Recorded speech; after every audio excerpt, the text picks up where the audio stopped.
and welcome into To Your Health. And it's February, and February is National Heart Month. And of course, we want to maintain a healthy heart.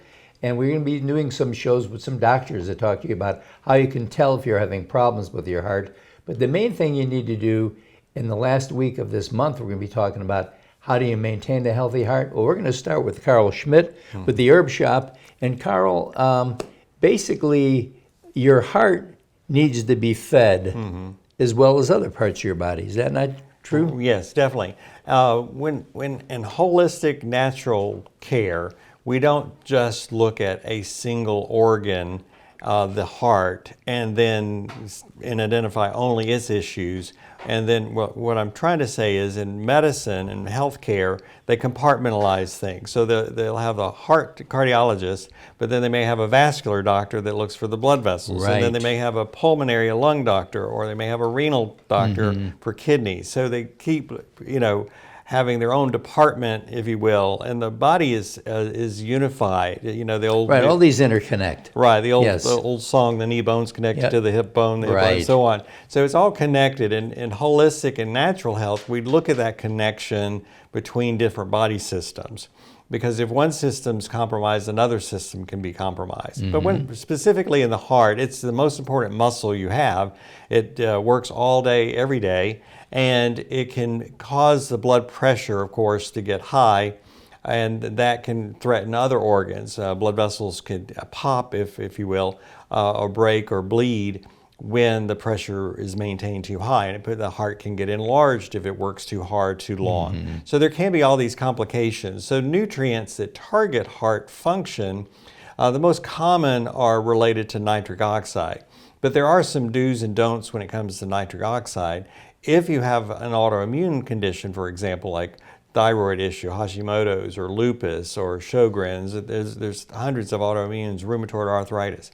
The immune system actually feeds on some of that same nitric oxide through the arginine pathway. I know this is kind of complicated. The point is, we're very versed in what to do, when to do it, how to do it, and protect a patient than just something you may order, from an info commercial. So we can help advise and prudently put people on the right path, and we can monitor their progress. We have a type of test, one's called the Smart Pulse, and it's a simple device we put on your finger, and it runs 2 programs, and we can see the pattern in which the heart beats, and we can see stress. And by looking at stress and heart pulse at the same time, we can see other underlying issues like cortisol, which is a stress response hormone. Plus, we do a heavy metal test through another device, and I often find people that have above levels of mercury or lead or aluminum, their heart muscle is compromised. And when we start to gradually, it may take a year,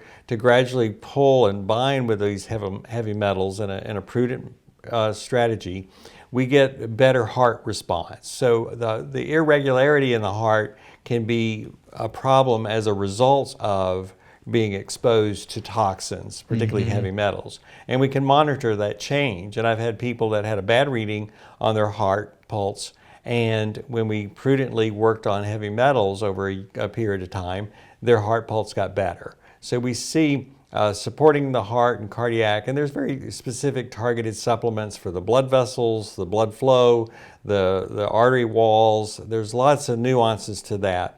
But we have very specific and targeted products, and we have ways of identifying what to do. So are these things like the mercury and everything, is it in your system naturally? No. It comes into your system because of bad health habits, right? Right. It's the way Maybe I look a diet or right. Well, and other supplements that don't do any good. Right. There can be, so for example, aluminum is in baking soda, baking powder, fast food cheeses, it's used as a preservative. It's in aluminum cans. It's in your deodorants, isn't it? Right, it's in deodorants. And mercury can be in ladies' mascara, eyeliner, different things that we put on their skin on a regular basis. And it can be in dental fillings. If you had fillings done a long time ago, the dark black fillings or shiny metal ones are often have a mercury composition in them. So and then just environmental toxins, lead paints, lead gasoline, were prominent in the 70s. So we still have a history, and many of these things are in our environment, and they just keep recirculating. And I look at if our body has vacancies, so you say your parents didn't eat well, you didn't eat well, you don't have these nutrients, so you have these vacancies. So when you get exposed to something, you have these vacancies that can get filled with the wrong things. So lead will go where calcium wants to go. And so your bones can be a reservoir for that lead, and it can take time, and bones are very dense and they turn over slower.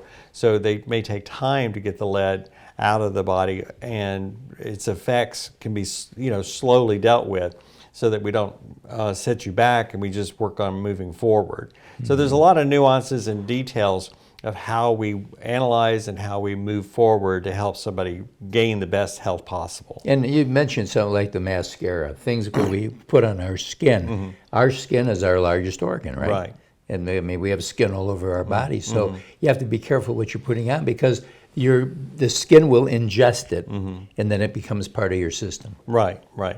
So we want to be more aware of our environment, the toxins that we are exposed to, and we want to maintain good, healthy lifestyles that keep our body fortified, use the right supplements and the right strategy to keep our body full of the right things so that should we get exposed, we don't have that vacancy in our tissue that can hold the toxin. Great. Carl Schmidt, the Herb Shop on Vaughan Road in Montgomery, Alabama. Stop by. He'll give you all the tests you need to find out what you're deficient in. Next week, we're back for the big C word, cholesterol. We'll be right back right after this.